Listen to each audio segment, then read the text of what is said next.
Sempat viral seorang gadis jual motor untuk bertemu pria yang dikenalnya lewat game Free Fire atau FF. Kini, gadis tersebut kabur lagi.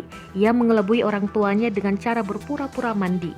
Pelajar asal Tangkit, Sungai Gelam, Muaro Jambi berinisial IN 16 tahun kabur dari rumahnya. IN dikabarkan tidak lagi berada di rumahnya sejak Jumat 30 Juli 2021 sore. Atas perginya sang putri, orang tua IN, AS, membuat laporan polisi. AS melaporkan kejadian tersebut ke Polda Jambi pada Sabtu 31 Juli 2021. Pihak kepolisian hingga saat ini tengah melakukan pencarian. Perginya IN dari rumah kali ini adalah kali kedua usahanya untuk menemui sang kekasih yang dikenalnya lewat game Free Fire. IN diduga kembali berupaya menemui teman prianya tersebut. Awalnya, AS menyuruh sang anak untuk makan, namun IN malah pamit ke kamar mandi.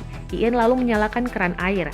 AS menduga sang anak sengaja menyalakannya agar ia berpikir IN masih di dalam kamar mandi. Setelah cukup lama, AS pun menaruh curiga. Setelah dicek, ternyata kamar mandi dalam kondisi kosong. IN ternyata sempat mencoba kabur pada Juni 2021. Saat itu, IN hendak menemui pria yang dikenalnya saat mabar FF. Pria tersebut mengaku tinggal di Jakarta Barat. Namun sayang, IN justru terdampar di bandara. Videonya pun viral di media sosial.